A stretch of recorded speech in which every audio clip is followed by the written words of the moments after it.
do not pray for more if you haven't used for what you've had. Bahasa Inggrisnya, jadi gini, please jangan doa untuk sesuatu yang lebih. Kalau yang ada padamu belum kau pakai semua.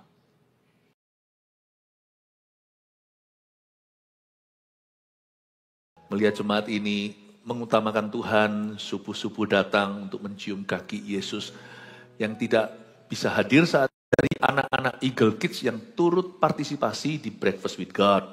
Ini tanpa nama, tulisannya Voltager gitu aja. Salah satu anak Voltage yang hadir di pukul 1 hari Sabtu ibadah pertama weekend di sini. Dear GMS for BWG, saya rindu kasih uang ini untuk membangun 1 juta gereja lokal yang kuat dan 1 juta murid Kristus. Ini lebih besar visinya daripada visi kita. Visi kita 1000 gereja, dia tulisnya 1 juta gereja. 1 juta gereja, tapi 1 juta murid, satu gereja, 1 jemaat. Kepolosan keluguan anak kecil itu luar biasa. Dan saya rindu visi ini kita capai. Saya terharu loh. Anak-anak sudah tahu visinya gereja, udah tahu amanat agung. Baca lagi yang satu lagi. Lipi, ini dari Jambi ya, betul ya, yang dikirim itu ya. Ini dari Sumatera. Saya memang kirim fisiknya, saya minta, saya harus simpan sendiri.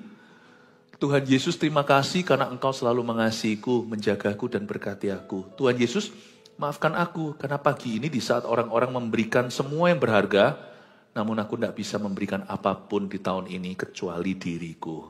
Maafkan aku Tuhan, salam dari anakmu. Ini buat terharu. Inilah intisari dari segala yang kita bisa beri. Mempersembahkan hidup kita dulu pada Tuhan. So beautiful. Satu lagi ya, ada beberapa banyak sih. Saya simpan semua di kantor saya. Tidak pernah saya buang, ini dari Kalista. Hello Pastor Philip, sering-sering ya ke GMS rooftop maksudnya. Terus kalau diajak foto jangan kabur. Aku nunggu 3 tahun buat foto sama Pastor Philip. Jadi sering-sering ke GMS rooftop ya, biar foto bareng. Bye-bye, B-A-B-A-Y. Ini gak ada hubungannya sama BWG, tetap saya simpan. Ini dimasukin ke gereja. Ya, saya gak kabur. Saya bukan Tuhan Yesus, gak bisa ketemu semua orang. Tetapi saya terharu melihat anak-anak punya hati begini. Ini loh, anak-anak ini loh yang punya kerajaan sorga. Mereka ngajari kita gimana punya hati untuk Tuhan ya. God bless you all. Dan hari ini kita akan siapkan diri untuk dengar firman. Tapi sebelumnya, menyambung surat anak-anak, catat di kalender Anda, 26 sampai 28 Juni akan diadakan Eagle Kids Conference untuk anak-anak, termasuk untuk orang tuanya. Jadi yang di luar kota, luar pulau, datang ke Surabaya, liburannya di sini saja, kita ikuti konferensi ini. 26 sampai 28 Juni. Eagle Kids Conference. Di dalamnya, saya kasih bocoran ya, akan ada Career Day. Hari di mana anak-anak itu nanti akan bisa melihat matematika yang mereka pelajari sekolah, nanti jadi apa? IPA, biologi nanti jadi apa? Bahasa Inggris jadi apa? Dan sebagainya. Nanti akan ada tokoh-tokoh yang kita akan pamerkan dari antara jemaat dewasa, orang-orang yang belajar tertentu jadi itu. Dan mereka menjadi church builder juga, bukan hanya punya karir yang bagus. Kalau anak saya masih usia voltagers, masih kelas berapa ya? Kelas berapa sampai berapa? Kelas 4 sampai kelas 7.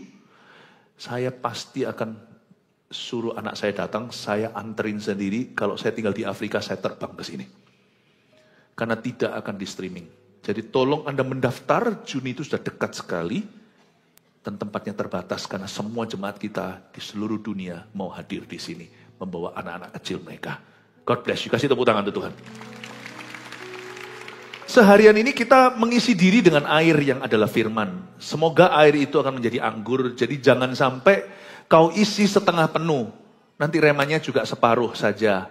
Ikuti semua ibadah di Minggu Business Breakthrough. Saya akan ajarkan prinsip-prinsip berkat dalam Alkitab. Karena ini adalah tahun berkat internasional. Tahun kemenangan saya berdoa untuk pekerjaan jemaat. Supaya Anda mengalami terobosan. Kebaktian satu tadi air menjadi anggur sudah. Lalu nanti kebaktian sisanya. Tapi sekarang mari kita bahas 5 roti 2 ikan. Kita akan mempelajari prinsip-prinsip berkat yang benar di dalam Alkitab. Supaya pekerjaan kita diberkati. Supaya kita mengalami kemenangan dan terobosan di dalam karir kita masing-masing. Mari kita melihat Markus pasal yang ke-6 ayat 35-44. Saya baca dulu ayat per ayat. Pada waktu hari sudah mulai malam, datanglah murid-muridnya kepadanya dan berkata, tempat ini sunyi dan hari sudah mulai malam. Suruhlah mereka pergi supaya mereka dapat membeli makanan di desa-desa dan di kampung-kampung sekitar ini. Tapi jawabnya, kamu harus memberi mereka makan.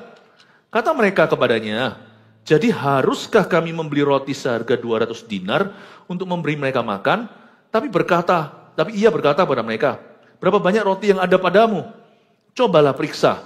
Sesudah memeriksanya mereka berkata, 5 roti dan 2 ikan. Lalu ia menyuruh orang-orang itu supaya mereka duduk berkelompok-kelompok di atas rumput hijau. Maka duduklah mereka berkelompok-kelompok. Ada yang 100, ada yang 50 orang. Dan setelah ia mengambil 5 roti dan 2 ikan itu, ia menengadah ke langit dan mengucap berkat. Lalu mereka memecah-mecahkan roti itu dan memberikannya kepada murid-muridnya supaya dibagi-bagikannya kepada orang-orang itu. Begitu juga kedua ikan itu dibagi-bagikannya kepada semua mereka. Dan mereka semuanya makan sampai kenyang. Kemudian orang mengumpulkan potongan-potongan roti 12 bakul penuh selain daripada sisa-sisa ikan. Yang ikut makan roti itu ada 5.000 orang laki-laki. Katakan amin.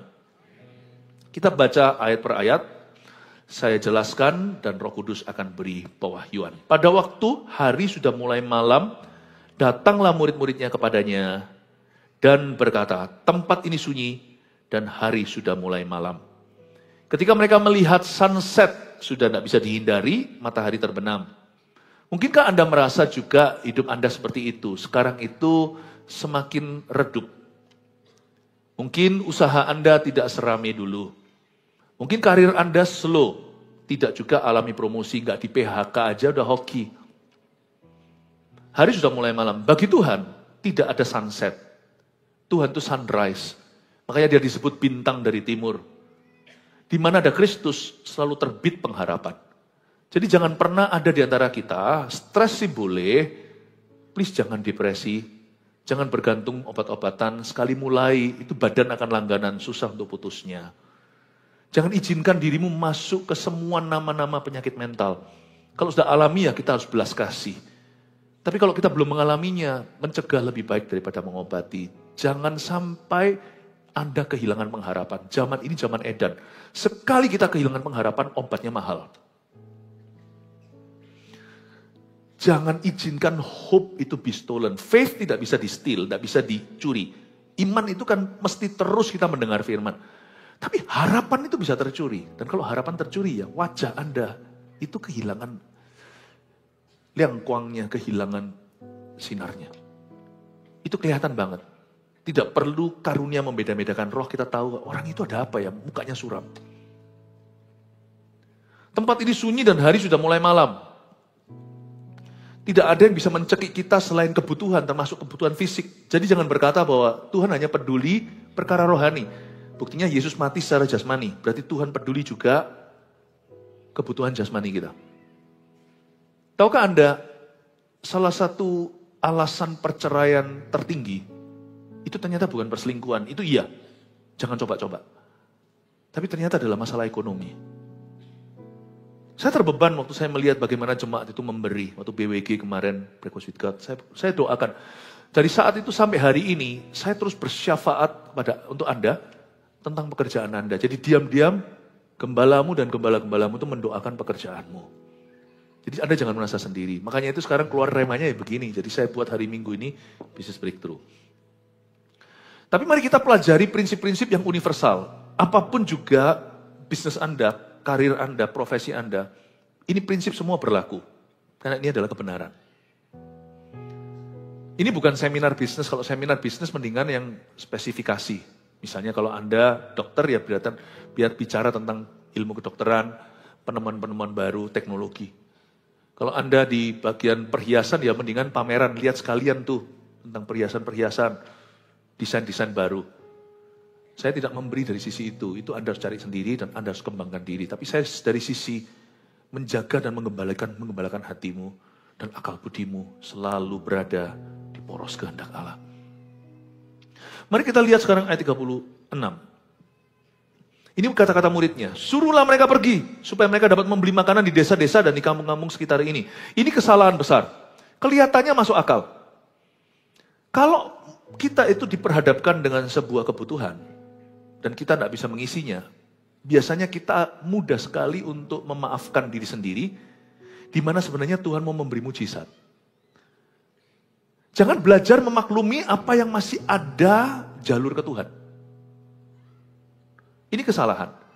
Yesus dan murid-muridnya sami mawon sama-sama lihat kebutuhan, dalam bahasa Inggrisnya vast need, kebutuhan yang begitu luas. Tapi beda reaksinya. Murid-murid sih hendak mengabaikan kebutuhan itu dengan menyuruh mereka semua pergi. Tapi Yesus justru mau memakai itu untuk memuliakan namanya. You cannot always get rid of the need around you.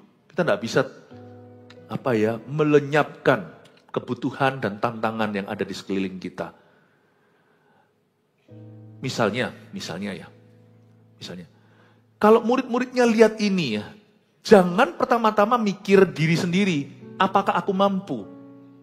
Seorang mama kalau anaknya itu tiba-tiba jatuh ke jurang, sekalipun mamanya itu langsing, kurus kering.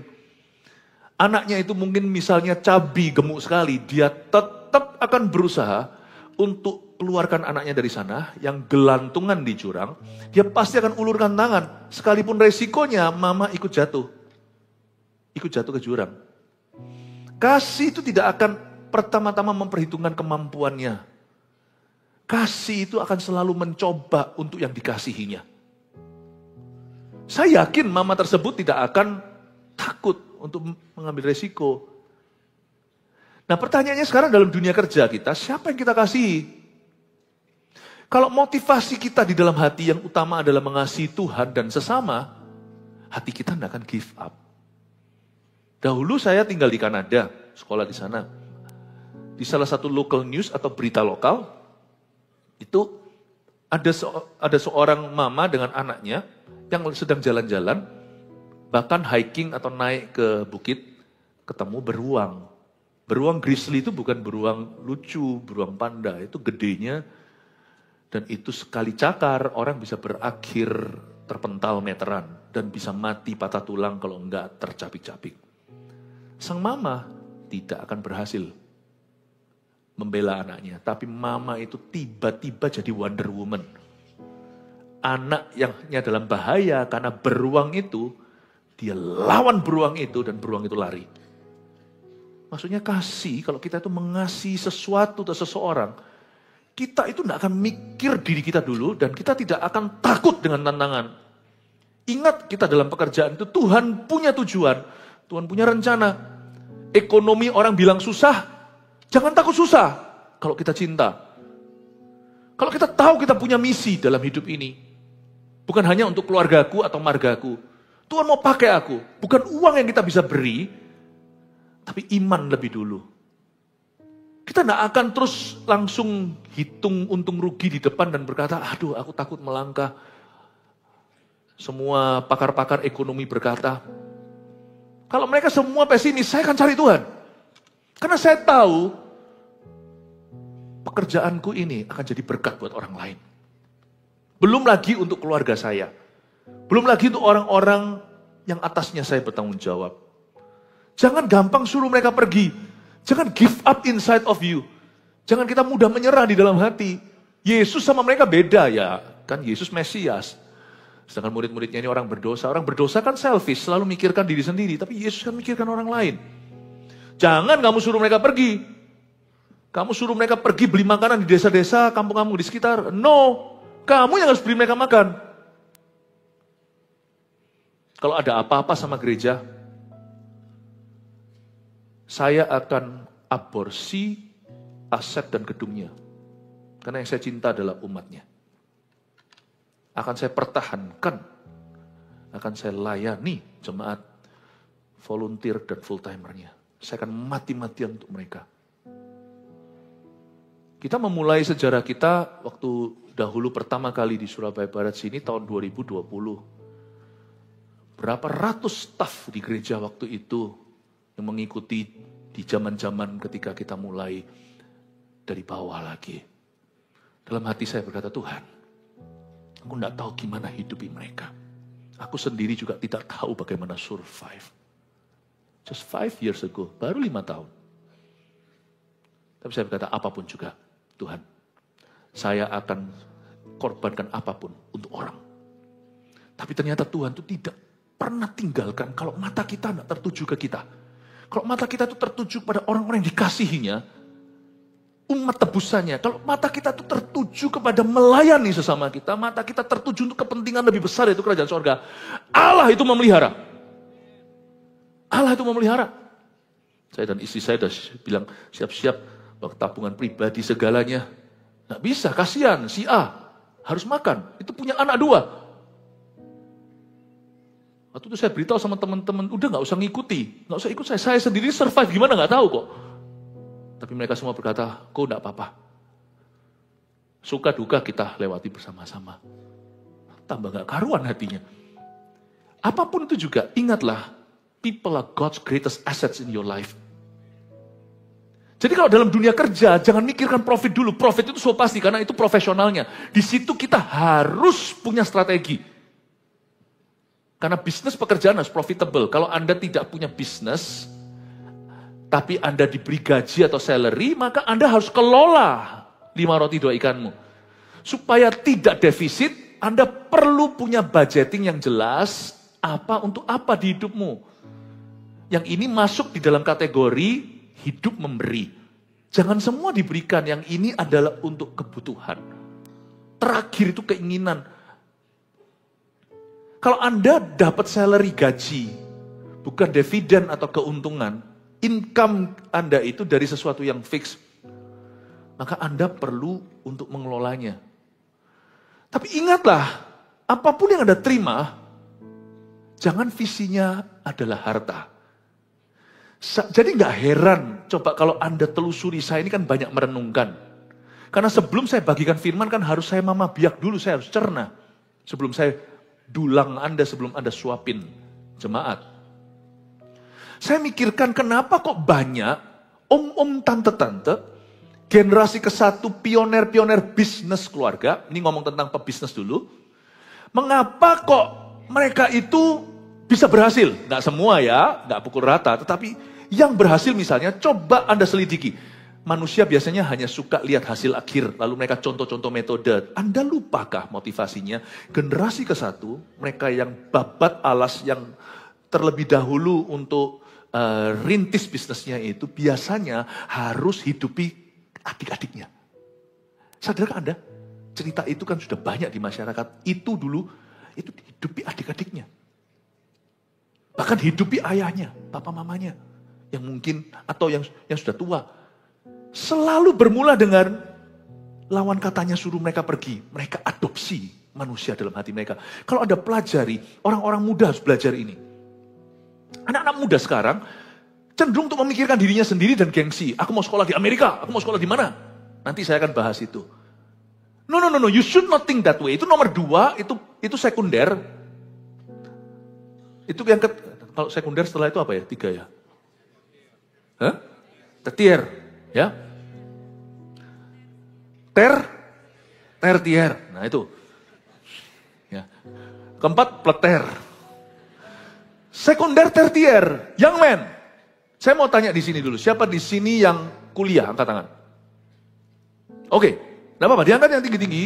Ya, yang bangga dong kalau kuliah. Oke, puji Tuhan ya. Yang kuliah. Itu tidak boleh jadi pikiranmu. Apalagi sekarang yang SMA. Anda harus mikir Anda mau adopsi apa di hatimu sebelum kau memulai karirmu. Karir itu dirintis mulai sejak sekolah. Salah kalau karir itu dirintis pada waktu mula setelah dia wisuda. Apa yang kau adopsi? What is the motivation for your future career? Apa motivasinya untuk karirmu suatu hari nanti? Belajar dari generasi 1. itu mereka harus hidupi keluarganya. Anak-anak, makanya itu, generasi itu tidak gampang quit, tidak jadi quit. Sekunder, tertier, jadi bingung saya, sudah lupakan. Mereka bukan jadi quitter, maksa. Mereka bukan jadi quitter, bukan orang yang mudah menyerah. Karena kalau mereka punya motivasi gitu, waktu mereka hadapi tantangan, misalnya bisnis mereka goncang, sebesar apapun bisnis bisa goyang loh. Stres mereka coba lihat, beda sama stres anak-anak muda yang tidak kenal hati mereka. Aku tidak bisa tutup bisnisku. Aku harus berjuang mati-matian cari jalan lain. Kenapa? Si ini ikut aku 20 tahun. Si ini. Mereka mikirkan pegawainya.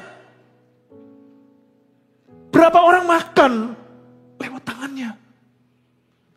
Saya pernah ngomong-ngomong dengan om-om tertentu, tante-tante tertentu yang pikirannya adalah gak bisa.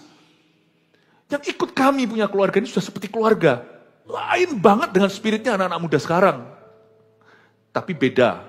Anak-anak muda di gereja kita sudah dilatih dari spirit begini, dengan spirit gini dari sejak sono-sononya, dari sejak Eagle Kids. Haleluya, kasih tepuk tangan untuk Tuhan. Tanamkan mindset seperti ini Bapak Ibu kalau Anda parenting. Kalau anak Anda langsung, Pak aku mau sekolah di sini, aku mau sekolah di sini yang get semuanya. Sekalipun Anda mampu, tampar dulu. Jangan tampar pipinya, tampar egonya. Enggak usah ngomong tentang negara mana, enggak usah. Papa sekalipun mampu, enggak usah ngomong itu. Papa mau tahu kamu sekolah apa sih? Jurusanmu kenapa itu? Jawab dulu, presentasi. Suruh mereka presentasi, itu enggak kejam kok. Itu rotan untuk menjadikan mereka. Kalau Anda simpan rotan itu, Anda enggak cinta. Motivasimu apa? Kenapa kamu mau sukses? Kenapa kamu harus sukses? Papa punya kuasa loh untuk memberkati atau mengutukimu. Papa keluarkan kutuk, kamu enggak akan sukses. Nah, kamu akan selalu cebol, kerdil karirmu, enggak akan sukses. Kamu akan susah sekali untuk menembus itu. Kamu beritahu dulu sama Papa, kenapa Papa harus memberkatimu dan mendoakan supaya kamu berhasil. You tell me why. Wah, aku mau jadi church builder. Anak kecil ngomong gitu, doakan dia. Karena dia punya misi. Itu tadi, 1 juta gereja dan 1 juta murid Kristus, 1 gereja, 1 jemaatnya itu. Let them answer you. Anak itu harus answerable. Jadi jangan, kita belajar di generasi 1. Why they are so tough? Karena mereka itu people oriented. Meskipun kerjaan mereka itu task oriented. Kerjaan mereka itu orientasi tugas. Hatinya itu orientasi manusia. Jangan lupa Bapak Ibu Saudara. Yesus tidak suruh mereka pergi, murid-muridnya. Biar mereka cari sendiri. Tuhan kata, enggak. Ayat 37. Tapi jawabnya, kamu harus memberi mereka makan. Kata mereka kepadanya, masih bisa berdalih lagi. Tapi saya ngerti sih, kalau saya jadi mereka, saya juga akan lakukan yang sama. Karena saya belum mengerti mentalitasnya Tuhan. Kata mereka kepadanya, jadi haruskah kami membeli roti seharga 200 dinar untuk memberi mereka makan? Saya ngerti sekarang, 5 roti 2 ikan ini bukan mujizat untuk 5.000 orang. Untuk 12 orang. Ini mujizat dimakan 5.000. Tapi spiritnya ditransfer 12. Tuhan sedang melatih mentalitas baru untuk murid-muridnya yang dungu-dungu itu seperti kau dan aku. Ini salah satu yang ngomong ini, kalau nggak salah adalah Filipus. Namanya sama-sama saya, jadi sama-sama dungu. Jadi haruskah kami membeli roti seharga 200 dinar? 200 dinar, catat sebagai FYI, for your information only. 200 dinar itu adalah gaji setahun. Ini ya, pikirannya itu pikiran gaji. Coba lihat ya, ceteknya orang ini. Filipus. Jadi saya suka, namanya itu sama dengan nama saya, supaya saya bisa lebih dekat belajar. Tanpa Tuhan, mentalitas kita itu serendah itu. Gimana cara kasih mereka makan? Gak cukup kali, sekalipun 1 tahun gaji, 200 dinar itu adalah gaji setahun. Manusia cenderung melihat resources atau kemampuan atau keterbatasannya sendiri. Tapi kita harus melibatkan Tuhan sebagai orang percaya bahwa di dalam hitung-hitungan itu ada Tuhan Yesus yang membuat semua berubah. Bagi Tuhan 5 tambah 2 bukan sama dengan 7. 5 roti 2 ikan sama dengan 5.000. Tapi saya harus kasih disclaimer, Anda dengarkan kebaktian sebelumnya bahwa kita harus presisi. 6 tempayan diisi 2-3 buyung masing-masing. Air menjadi anggur itu. Jangan kira-kiramu itu terlalu lebar, spekulasi, gambling lagi. Kita itu harus punya kontrol. Kita harus punya perencanaan. Kita harus punya pengetahuan. Kita harus kuasai materi. Banyak orang itu hanya ikut Tuhan itu hoki-hokian. Bahkan gak takut untuk dengan uang pinjaman, karena kita percaya berkat. Iman itu tidak ada hubungan sama superstisi. Iman itu justru menambahkan hikmat untuk kita itu punya perencanaan yang matang. Saya ngomong begini, melibatkan Tuhan dalam kalkulasi, bukan berarti ngawur perencanaan kita semua by faith only. Orang yang beriman adalah orang yang berakal budi. Cuman dia ngambil keputusan bukan semata-mata berdasar apa yang masuk akal.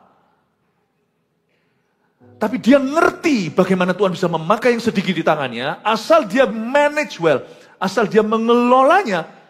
Karena dia tahu diri bahwa aku adalah steward, aku adalah manager dari kasih karunia yang Allah berikan, dan hatinya tahu untuk tidak menyimpang kanan kiri lewat iri, lewat cemburu dengan orang lain punya. Kalau dia kelola apa yang ada, boleh situ. Kalau sudah tanggung jawab dengan angka yang Tuhan percayakan, boleh silakan untuk Anda percaya perkara lebih besar. Amin Bapak Ibu Saudara. Hati ini, matanya jangan banyak. Hati ini matanya cuma satu aja, pandang ke Tuhan. Sehingga kita bisa melihat apa yang kita punyai itu, sesedikit apapun adalah berkat mula-mula di tangan kita. Jadi haruskah kami membeli roti seharga 200 dinar, pikirannya kepada gajinya setahun, itu pun tidak cukup untuk 5.000 untuk memberi mereka makan. Tapi God has unlimited resources. Tuhan punya sumber daya yang tak terhingga. Hari itu Tuhan ajari manajemen yang bagus. Kita lihat ayat 38. Tapi ia berkata kepada mereka, Tuhan tanya gini, berapa banyak roti yang ada padamu? Luar biasa guru ini. Tidak ada orang bisa mementori dan memuridkan seperti Yesus. Dia berkata, kamu punya berapa banyak? Tuhan punya mujizat itu selalu libatkan seseorang. Tuhan itu tidak pernah mau kerja sendiri meskipun dia bisa. Pada mulanya waktu Tuhan menciptakan dunia, bumi ini kosong. Hanya satu suara, jadilah terang. Jadi, waktu Tuhan bentuk manusia pertama, Adam dari tanah, dia tidak perlu bantuan siapa-siapa. Tapi setelah itu, Tuhan seolah-olah minta bantuan kita. Karena ketika Tuhan punya manusia, itu seperti seseorang punya anak, dia kepingin libatkan anaknya. Saya bisa bayangkan aja imajinasi, seorang ayah yang punya workshop di garasinya, yang memang suka otak-atik, elektronik, apa segalanya, anaknya sudah cukup dewasa, jangan bayi ya, nanti dilindes, nanti kejatuhan alat berat. Tapi papanya bilang, sini, bawa sini stang, bawa sini geraji dan sebagainya, prakaryanya di garasi. Dia izinkan anaknya ikut yang sudah agak besar. Bukan karena dia nggak bisa, bukan karena dia nggak tahu di mana tempatnya geraji, paku, palu. Tapi because I love you, I want you to be there. Meskipun ini adalah mahakarya, adikaryaku, tapi aku mau kau turut berkarya bersama dengan aku. Tuhan tuh tanya sama murid-muridnya, lu orang punya apa? Kalian punya sesuatu? Tuhan tuh tidak perlu bisnis kita dan Tuhan tidak perlu gereja kita. Tuhan tidak perlu kemampuan saya khotbah, Tuhan tidak perlu bahkan suara saya.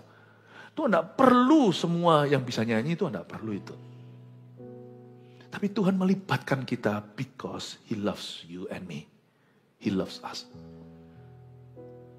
Dan Tuhan berkata hari itu berapa banyak roti yang ada padamu. Tuhan ajari mereka, hey guys, kamu kalau melihat sesuatu yang besar, kamu harus hargai dulu sesuatu yang kecil. Hey, kalau kamu mau melihat berkat yang belum ada, kamu harus kelola dulu apa yang sudah ada. Sudahkah kau perlakukan apa yang ada padamu sesedikit apapun itu juga sebagai berkat dalam hidupmu, atau itu justru jadi bahan keluhanmu? Kok cuman segini? Apa-apaan tuh? Sebenarnya 5 roti 2 ikan adalah mujizat untuk 12. Buktinya nanti ujungnya, yang lainnya kenyang pulang. Pulang biasanya gitu langsung akan food coma, dia tertidur. Tapi 12 orang itu bawa 12 bakul. Tuhan ingatkan mereka pelajaran berharga hari ini. Kalian tidak boleh punya prinsip yang salah. Tuhan berkata berapa banyak roti yang ada padamu. Sudahkah kamu kelola yang apa yang ada? Cari tahu dulu, jangan berkata enggak ada. Orang kan gampang aja berkata enggak ada atau enggak tahu. Cari dulu, keliling dulu, disurvei, diriset dulu. Lalu nanti terakhir Andreas bawa roti boy itu. Bawa 5 roti 2 ikan. Kalian mau tahu dulu, sana punya apa? Buat rencana. Tadi di ibadah pertama, Yesus bisa aja buat anggur itu tanpa lewat air. Yesus bisa ciptakan ikan tanpa lewat lautan. Coba bayangkan dua ikan itu menjadi ribuan makan. Itu kan gak melewati lautan. Copot kepalanya, tiba-tiba plung, muncul kepalanya lagi. Copot ekornya, itu 2 ikan sekali copot. Tahukah Anda? Yang sisa dan yang baru. Yesus gak perlu, tetapi Yesus tetap minta. Bukan, Maria dalam cerita itu minta semua pelayan-pelayan isi tempayan itu penuh dengan air.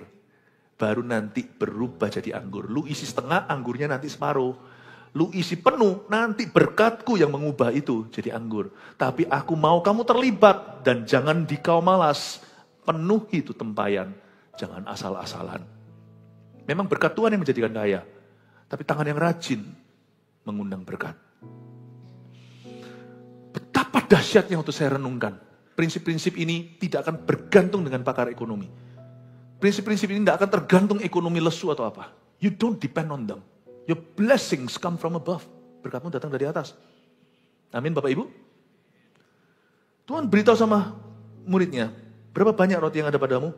Cobalah periksa, tanda suruh. Sesudah memeriksanya mereka berkata, 5 roti dan 2 ikan. Ingatlah satu prinsip sederhana. Kalau kita mau mengelola yang ada, baru Tuhan kasih kita yang belum ada. Jadi please, kita terapkan dalam kehidupan kita. Kehidupan rohani itu relevan untuk kehidupan sehari-hari. Siapa bilang kerohanian itu tidak ada hubungan dengan pekerjaan? Sangat terhubung. Di mana hatimu, itu yang mempengaruhi semua pekerjaanmu.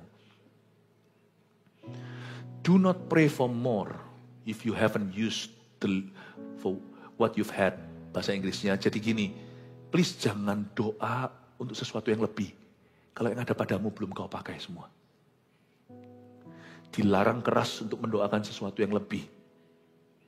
Kalau yang ada padamu itu belum dipersembahkan untuk Tuhan. 5 roti 2 ikan. Banyak orang kan doanya lebih, jadi benar gini. Doanya itu mendahului jalannya. Jadi dia jalannya baru mau ke sini, doanya sudah segitu. Misalnya kalau ada orang di sini berkata, aku mau menjadi berkat bagi bangsa-bangsa. Oke, simpan dulu doanya, serukan nanti waktu jalan. Belajar bahasa, bangsa-bangsa yang ngomong bahasa Indonesia cuma Indonesia dan Malaysia dan Brunei Darussalam.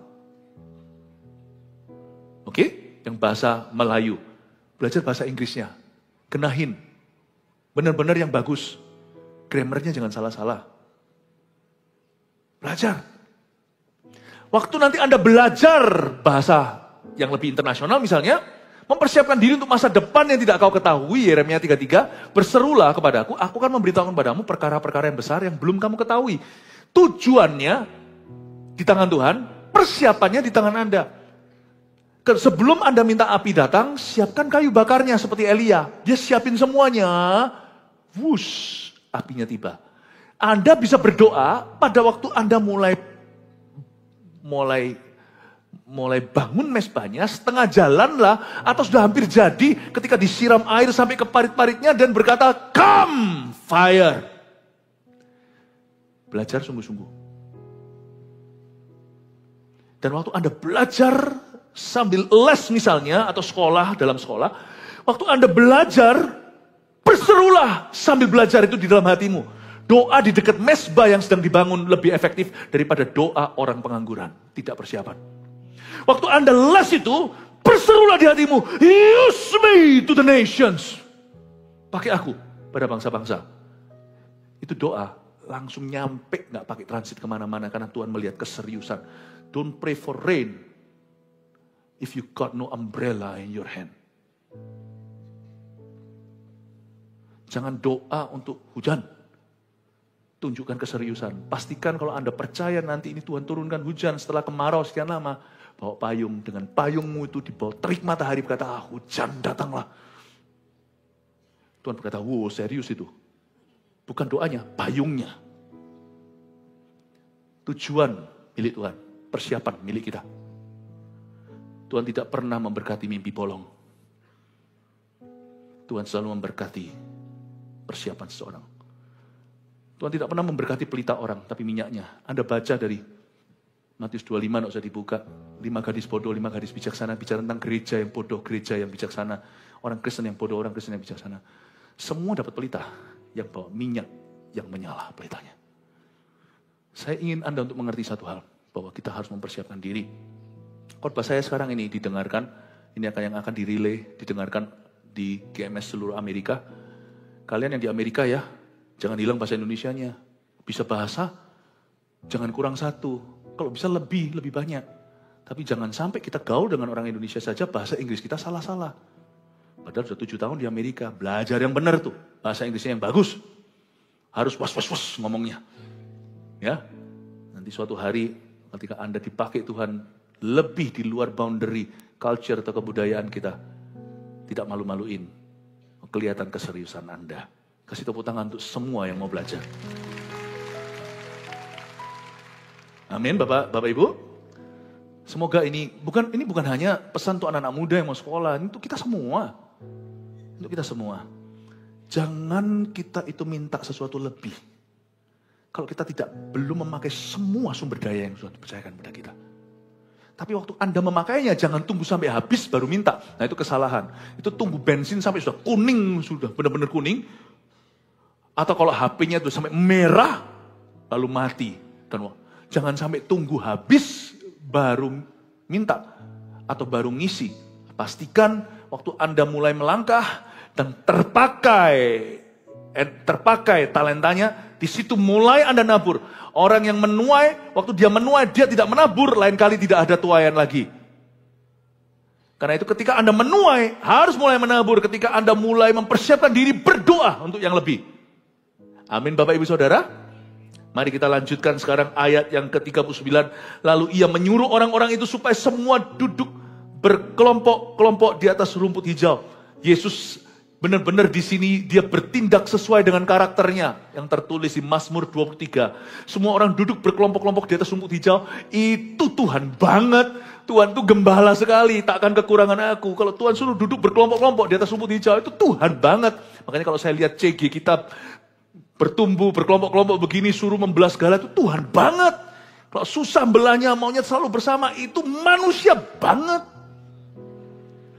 Manusia nggak mau berkembang soalnya. Manusia itu sudah di titik aman ya sudah itu aja. Pelajari ilmunya Tuhan.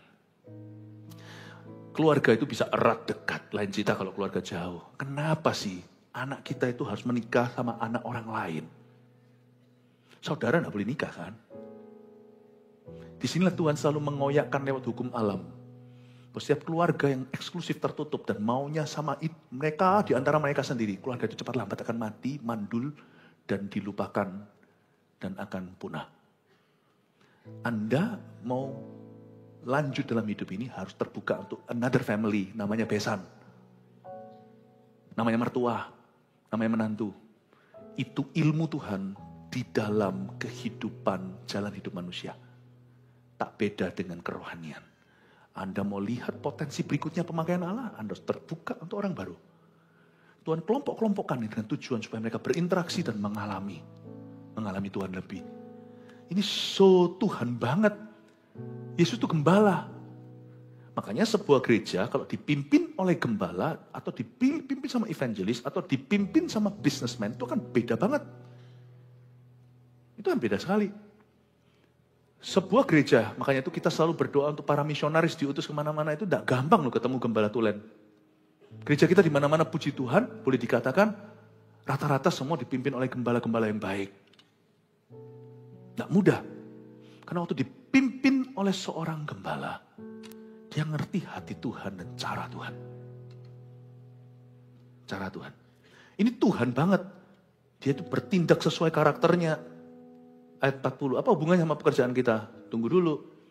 Tuhan kita itu teratur ternyata. Dia itu cinta organisasi. Tapi bukan seperti yang kita pahami organisasi yang sifatnya tukaran antara mereka sendiri, bukan. Tunggu dulu ya, baca dulu ayat yang ke-40. Maka duduklah mereka berkelompok-kelompok. Ada yang 100, ada yang 50 orang. Ada yang namanya kasih karunia, katakan kasih karunia. Bahasa Inggrisnya grace. Jadi kalau di sini ada yang namanya grace, wah Anda adalah kasih karunia. Tapi ada orang yang namanya grace, pelit sekali. Dan sama orang itu selalu cari kesalahannya dan sulit sekali untuk memaafkan kesalahan. Tolong ganti nama, bukan grace. Ya. Grace itu orangnya itu legawa. Grace itu kasih karunia diberi Tuhan cuma-cuma. Tetapi ketika mereka duduk berkelompok-kelompok, sesuatu terjadi beyond grace. Sesuatu yang terjadi melebihi kasih karunia. Apa itu? The works of grace. Pekerjaan kasih karunia. Bedain antara grace, kasih karunia, and the works of grace. Pekerjaan kasih karunia. Makanya dikatakan dalam salah satu surat Paulus, kerjakan keselamatanmu. Keselamatan itu bukan pekerjaan, itu kasih karunia. Tapi setelah kau diselamatkan, kerjakan keselamatanmu. Tolong tata prioritasmu. Dan mulai masukkan kategori-kategori di hidupmu. Tuhan dulu, lalu manusia, baru setelah itu dirimu, uang, lalu barang. Bahkan sampai ke materi juga. Uang dulu, belum punya banyak uang, barangnya bergelimpangan. Nanti habis itu kemana-mana ngutang. The works of grace itu mengajarkan kita yang namanya order atau keteraturan. Mengajarkan kepada kita untuk bisa menaruh pikiran kita ke tempat yang benar supaya jangan sampai kita akan overthinking dan akhirnya panic attack. The works of grace mengajari kita untuk bisa berjalan sama Tuhan itu dalam ritme-ritme yang sehat. The works of grace. Tuhan itu cinta organisasi, kalau organisasi itu artinya organizing His grace. Memanage kasih karunia. Kita ini tidak ada satupun di antara kita yang memiliki. Kita ini bukan pemilik. Kita ini hanya steward dalam bahasa Inggrisnya. Steward itu artinya manager kasih karunia Allah. Kalau kita dikasih sedikit ya berarti Tuhan anggap kita perlu punya 1 talenta. Kalau dikasih lebih banyak itu berarti 5. 2 atau 5. Kita nggak perlu iri satu dengan yang lainnya. Kalau Tuhan menganggap kemampuan kita segitu, yang penting kita kelola. Nggak usah iri dengan orang lain punya. Kalau satuku ini tidak kusimpan bawah tanah, aku kelola sungguh-sungguh dan berbuah. Saya nggak perlu iri dengan yang punya 5. Karena konteks hidup orang berbeda-beda. Tapi kita harus kelola. Mereka duduk berkelompok-kelompok itu Tuhan mau keteraturan. Salah ngerti banyak orang. Kiranya kalau gereja yang teratur, tertib itu, Allah itu tertib, berarti kita itu mati.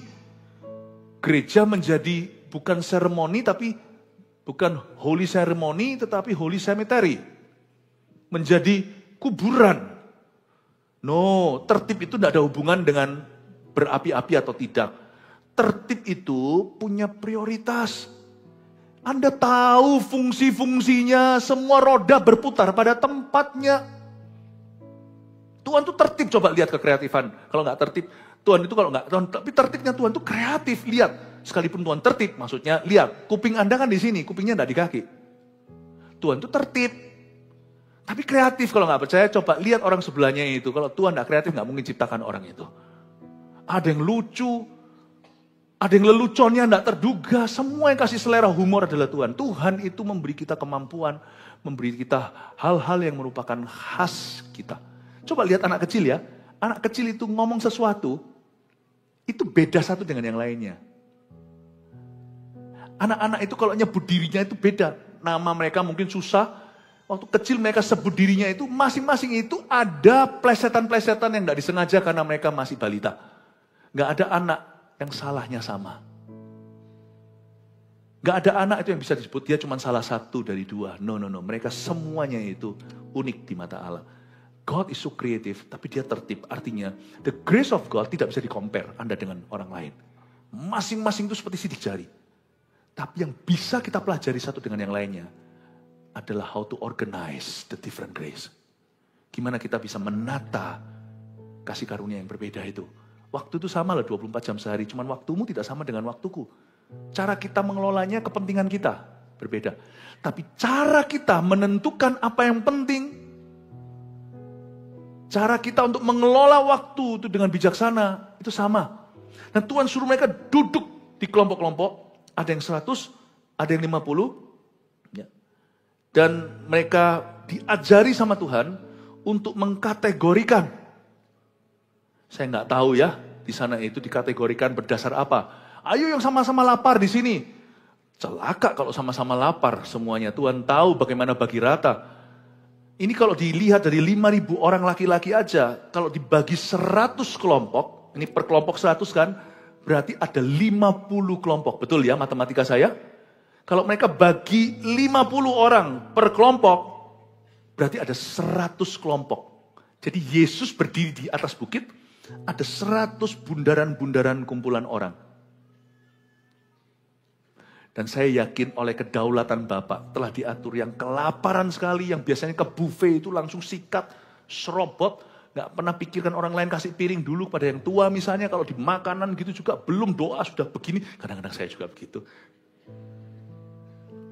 Itu gak ditaruh di satu meja. Roti bisa gak nyampe distribusinya ke semua. Dalam kedaulatan Allah, Allah yang paling tahu setiap kelompok tanpa mereka bisa riset dulu, tanpa mereka bisa survei, kedaulatan Bapa di lapangan hijau itu memastikan setiap orang kumpulnya, besi menajamkan besi, manusia menajamkan manusia. No one, dan tidak ada satu kelompok yang isinya semua orangnya so hungry. Sampai bukan cuma hungry bahasa Inggrisnya, ini Inggris yang salah jangan ditiru. Hungry to the point of angry, namanya hangry. Lapar sampai marah itu loh. Itu kalau kumpul jadi satu. Padahal berlimpah-limpah semua orang bisa makan. Padahal buffet all you can eat setaupau. Makan sampai kenyang. Tapi orang bisa rebutan. Gak mati, gak telat 5 menit. Tuhan itu bisa atur semuanya itu pas. Demikian pula dalam kehidupan kita, dalam bisnis dan pekerjaan kita. Orang yang ikut Tuhan, akan Tuhan kasih hikmat. Untuk memanage dengan baik. Dan untuk bisa mengklasifikasi dan mengkategorikan setiap permasalahan hidup kita dan solusinya di mana. Bapak, Ibu, Saudara, kalau Anda menghadapi tantangan dalam dunia kerja, buat aja satu pikiran yang organize kalau Anda tidak catat. Kalau misalnya aku menghadapi ini, lalu aku mengeluh, tanya pada dirimu sendiri, tidak usah konseling ke siapa-siapa, bahkan tidak usah tanya Tuhan. Apakah aku mengeluh ini solusi? Orang yang tahu jawabannya itu bukan solusi, dia sudah mulai mengkategorikan dalam dirinya. Dia sudah mulai bisa mengklasifikasi masalahnya. Apakah dengan worrying, Tuhan itu cengli? Apakah dengan kita khawatir menambah sahasta? Apakah dengan khawatir yang kau khawatirkan itu tidak terjadi? Bukankah justru Anda jadi lemah? Apakah dengan mengkhawatirkan sesuatu itu, maka Anda lebih mengantisipasi jika itu terjadi atau lebih ready? Enggak juga. Malah justru kita lumpuh karena rasa takut kita. Tuhan ajari mereka duduk berkelompok, supaya mereka tertib pikiran. Dan supaya mereka itu bisa teratur membagi roti. Tuhan mau kita itu selalu punya kemampuan dalam Roh Kudus dan oleh firman untuk mengklasifikasikan dan mengategorikan permasalahan hidup kita termasuk di dalam dunia kerja kita. Dan solusinya apa? Dan kalau kita nggak tahu solusinya, paling tidak hati kita tahu untuk berdoa. Bersyukur itu jauh lebih berguna daripada mengeluh. Hari itu Tuhan ajari kita, ajari mereka untuk duduk. Dan setelah itu ia mengambil 5 roti dan 2 ikan itu ayat 41. Ia menengadah ke langit dan mengucap berkat. Lalu memecah-mecahkan roti itu dan memberikannya kepada murid-muridnya. Supaya dibagi-bagikan kepada orang-orang itu. Begitu juga kedua ikan itu dibagi-bagikannya kepada semua mereka. Perhatikan ada satu poin sini saya mau bawa. Di ayat 41, Yesus menengadah ke langit dan mengucap berkat atas roti itu. Jangan Anda kira profit yang Anda dapat atau salary Anda terima itu adalah berkat. Bukan. Itu tidak memberkatimu. Saya ajak Anda untuk mikir lebih jauh. Yesus tidak pernah mengaku, oh ini roti adalah berkat. Dia menengadah ke atas. Berkat itu datang dari atas. Lalu dia mengucapkan berkat atas roti itu. The bread did not bless Jesus. He blesses the bread. Dia tidak. Roti itu tidak memberkati Yesus. Tidak memberkati Yesus. Listen. Misalnya ya. Persembahan ya. Bukan ini, tapi ini bukan amplop persembahan. Ini misalnya amplop kosong ya. Ngomong yang paling primitif. Saya sih nggak membiasakan diri dengan cara begini. Semua hamba Tuhan di GMS. Bukan tipe amplopan. Misalnya. Pak, maju ke sini sebentar. Ya. Nge-gym 1 minggu berapa kali? Misalnya. Kasih ke saya. Ya. Oh, wah terima kasih ya. Tunggu di sini dulu. Wow, kita bisa pamer ke teman-teman. Aku dapat berkat loh. Nah, murahan dong. Aku dapat berkat. Anda enggak pernah bisa dapat berkat. Berkat itu datang dari atas, bukan materi. Berkat itu bahkan bukan uang, bukan orang juga. Berkat itu Tuhan. When God blesses you, ini di tanganmu. Kalau Tuhan taruh di sana, karena Tuhan menganggap Anda layak menerimanya. Bukan karena ini memberkatimu, tapi karena Anda jadi berkat dulu. Sebagian dari berkat itu diwujudkan dalam berkat materi. Sebagian berkat itu diwujudkan ada orang tertentu yang memujimu. Sebagian berkat itu membuat beberapa orang jadi populer. Jangan cari hal-hal itu. Berkat itu adalah hubunganmu dengan Tuhan.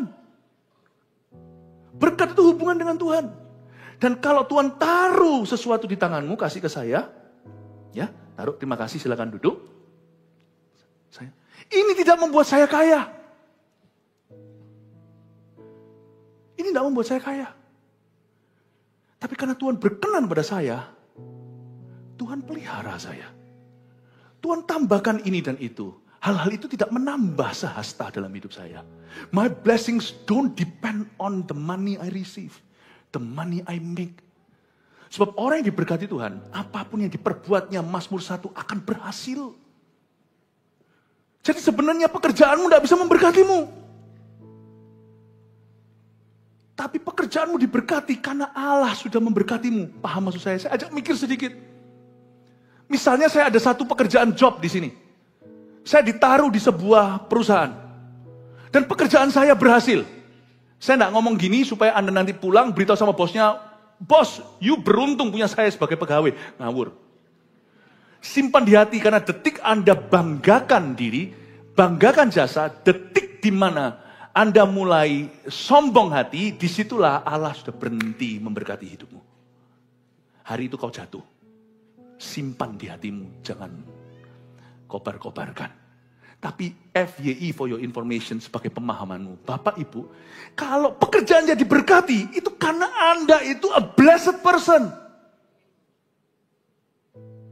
Jangan Anda merasa, wow, aku dapat berkat. You tidak pernah dapat berkat. You memberi berkat. Perusahaan itu diberkati because of you. The income you receive, dividen, apapun yang Anda terima, promosi, itu semua hanyalah sedikit bonus dari Tuhan untuk menunjukkan perkenanan, meskipun itu tidak bisa jadi satu-satunya takaran. Jadi kita tidak bisa berkata kalau Tuhan kenan seseorang, orang itu pasti kaya. Tuhan tidak berkenan pada seorang, orang itu pasti miskin. Nggak tentu. Game plan-nya beda. Itu bukan lagi peraturannya. Tapi mari kita percaya dari cerita ini, Yesus menengadah. Berkatnya datang dari Bapa. Dan dia memberkati roti itu. Roti itu multiplikasi. Saya nggak peduli. Kalau kita mulai misalnya CG ini, tiba-tiba saya tinggal 3 orang. Ngalah aja tak kasih semua kesana membelah, gak usah tarik-tarian. If I'm blessed, if I'm anointed, you wait, kasih aku waktu dikit lagi, 3 ini kan jadi 30 in no time.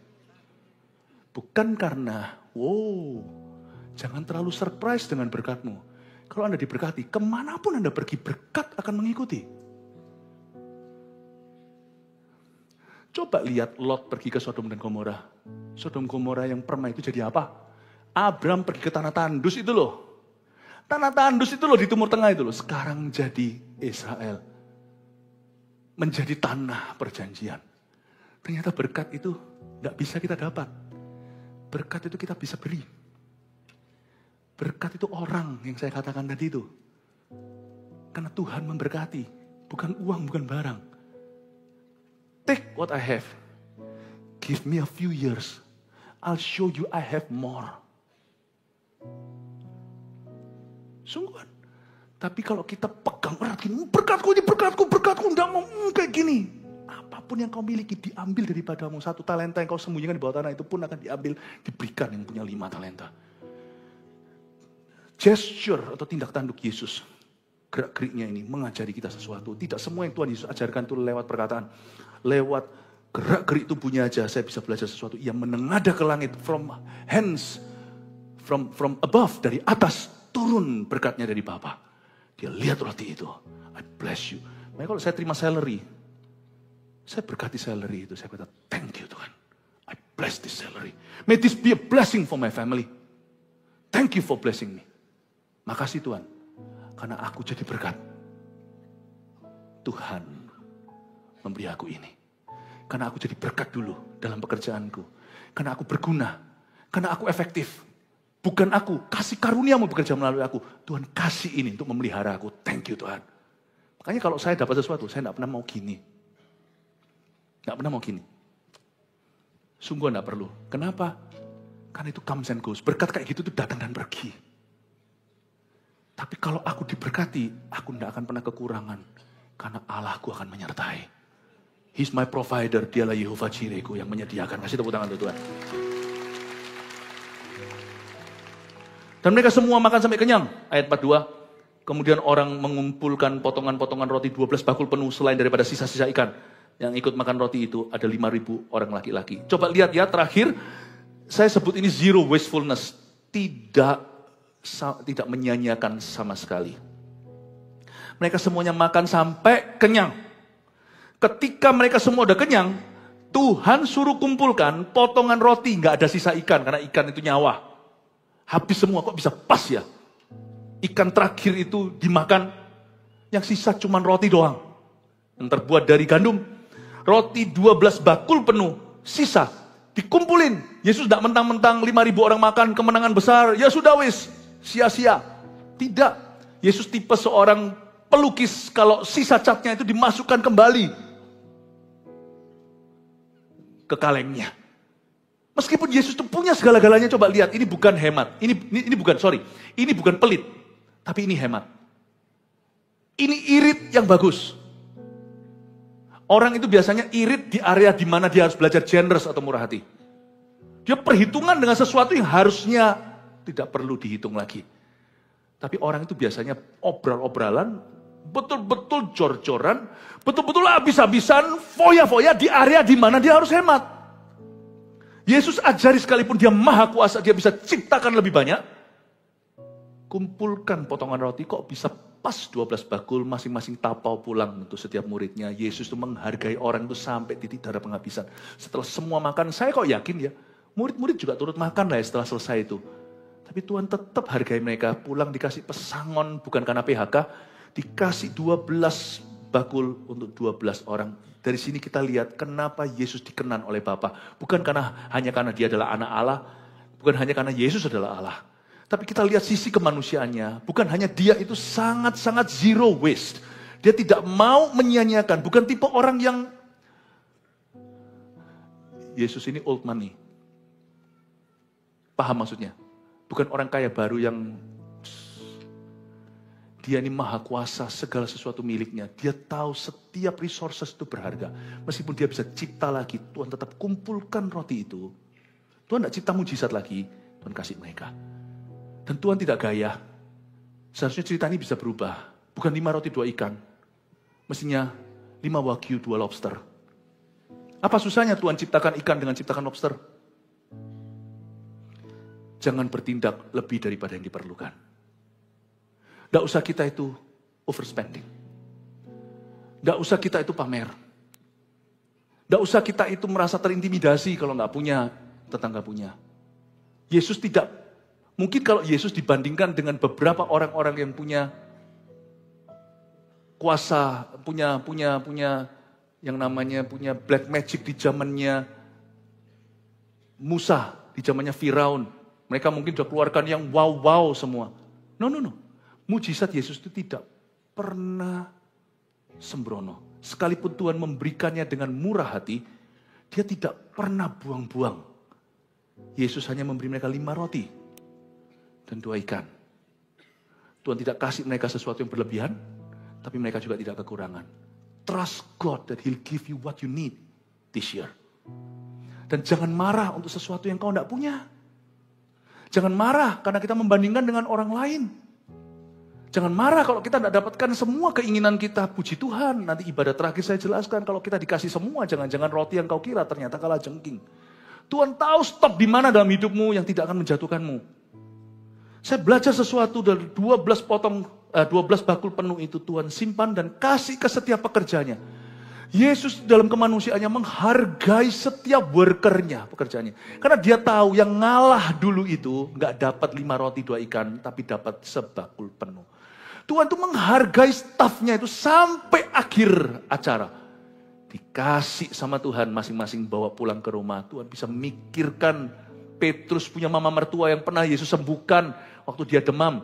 Nah mungkin belum makan karena Petrus kan penyambung kehidupan keluarga. Dia pulang kan gak bawa ikan karena hari ini kerja untuk Tuhan. Misalnya Petrus waktu itu belum jadi pendeta penuh. Dia adalah seorang volunteer. Dia tahu, Tuhan tahu. Aku ini seperti berutang sama kamu. Seluruh keluargamu tuh bergantung nanti pulang Petrus bawa enggak hasil jualan ikan. Enggak ada. Kenapa? Hari ini ngasih makan orang diakonia. Aku kan kasih rezekimu. Aku enggak pernah hutang budi sama volunteer-volunteerku. Yang tidak aku buka keran di sini karena di sini mampet. Hari ini kamu tidak menjala ikan. Aku buka di sebelah satu lagi yang kamu enggak duga. Aneh bin ajaib. Medical bill kita bisa sangat-sangat murah. Bulan itu enggak pernah sakit. Heran tiba-tiba ada beasiswa buat anak kita. Anda jangan kaget, jangan pernah kotakkan Tuhan dan jangan pernah motivasi sama Tuhan. Tuhan itu nggak perlu disuruh, nggak perlu dikandani. Dia tahu kok gimana memberkati anak-anaknya. Yesus itu selalu dalam karakter, dia adalah gembala yang baik, tak akan kekurangan kita. Tapi Yesus punya komitmen yang harus kita pelajari, zero wastefulness, dia tidak pernah sia-siakan sumber daya. Dia kumpulkan, saya pelajari cara Yesus memandang berkat itu nggak seperti kita. Dia benar-benar perhatikan orang-orangnya ketika berkat melimpah. Seharusnya kalau melimpah ya sudah semua kenyang, udahlah kita sendiri udah nggak peduli mau sisa berapa karena 12 bakul itu kelihatan banyak, tapi kalau di lembah yang besar atau di bukit yang hijau itu kesana tercecer roti dikit kelihatan dikit, tapi waktu dikumpulkan jadi banyak. Jangan kita remehkan berkat tersedikit yang tercecer kanan kiri di hidupmu. Kalau Anda bisa kelola dan kategorikan, Anda akan melihat ternyata Tuhan tidak pernah kekurangan memberkatimu. Cuman kita belum mengelolanya dengan baik. 3 poin sini sebagai summary, sebagai penutupan untuk mengingatkan kita apa saja yang kita pelajari tentang 5 roti dan 2 ikan. 1, rasa tanggung jawab atas hidup orang lain mengundang berkat. Catat. Tolong ajarkan ke anak-anak muda, anak-anak kecil di gereja ini selalu kita tuh rajin ajarkan ini, termasuk nanti kalau konferensi anak-anak tidak ada yang namanya usia terlalu dini. Namanya value nilai itu harus ditanamkan sejak dia orok bayi kalau bisa. Pemuritan di gereja kita tuh bermula dari nursery, dari tempat ruang bayi di luar sana. Di gereja ini Anda dimuridkan dari sejak baby. Kayak tadi sebut bye-bye aja masih BA-BAY. Ajarkan ke anak Anda. Tanggung jawab untuk orang lain. Itu membuka tingkat berkat. Bukan ambisinya. Lu mau jadi apa? Jurusan ngomong nanti. Kerinduanmu apa di depan Tuhan, dari situ kita akan gariskan. 2. Manajemen yang baik atas apa yang ada adalah permulaan berkat. Ingat ya, permulaan berkat 5 roti 2 ikan menjadi 5.000 orang makan. Itu dimulai ketika mereka mulai asesmen dulu. Ada 5 roti 2 ikan diserahkan ke Tuhan dan di-manage dengan baik. Ditaruh di tangan Yesus. Saya bisa bayangkan mungkin di situ kalau ada tempat batu ditaruh sama Tuhan. 5 roti, 2 ikan. Manage yang baik. Jangan kita iri apa yang kita tidak punya. Kelola dulu apa yang kita miliki. Supaya kita bisa mempunyai, supaya kita bisa punya apa yang belum kita miliki. Manajemen yang baik. Ini juga sebagai pesan tambahan. It's a good reason, suatu alasan yang tepat kalau Anda mau belajar manajemen di sekolah. Kalau di sini ada anak-anak muda. Zaman dulu waktu saya masih muda, waktu masih sekolah, maksudnya sekarang masih muda. Waktu masih sekolah, orang itu cuman bener-bener jurusan-jurusan yang diambil oleh semua teman-teman sebaya saya, itu nggak terlalu kreatif. Kita itu kalau enggak, manajemen ya ekonomi. Nggak ada yang salah, tapi jangan ikut-ikutan. Misalnya kalau Anda memang ngambil manajemen tapi nggak punya visi untuk memanage apa-apa. Sedangkan apa yang ada padamu aja amburadul misalnya. Ngambil manajemen tapi kamarnya berantakan. Ambil manajemen, rambut nggak pernah disisir. Mandi nggak ada jadwal. Percuma lah apa yang kau ambil. Sungguhan percuma apa yang Anda ambil. Mau ambil sekolah teologi pun nggak pernah baca Alkitab dan nggak pernah rindu melayani. Merasa melayani itu buang-buang waktu ya. Ngapain ngambil teologi? Hendaknya kirbatnya itu sama dengan anggur yang dia mau minum. Jangan sampai beda. Beda ruang suhu juga.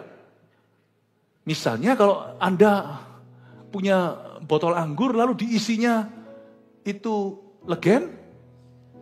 Nggak cocok lah, legen itu enak pakai yang di botol jalanan itu loh, yang pakai botol mineral sisa yang dicuci enggak, saya nggak tahu.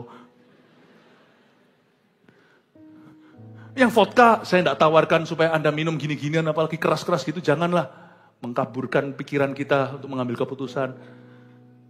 Kalau kita jadi peminum berat jangan, jadi peminum tetap juga jangan. Misalnya kalau vodka itu terus isinya di situ air putih. Tapi nanti Anda lihat di situ ada air putih tapi isinya vodka. Kacau sekali manusia. Kalau Anda memang mau ngambil sesuatu manajemen kan Anda percaya multiplikasi Tuhan. Anda harus percaya multiplikasi Tuhan dulu. Iman Anda harus tahu.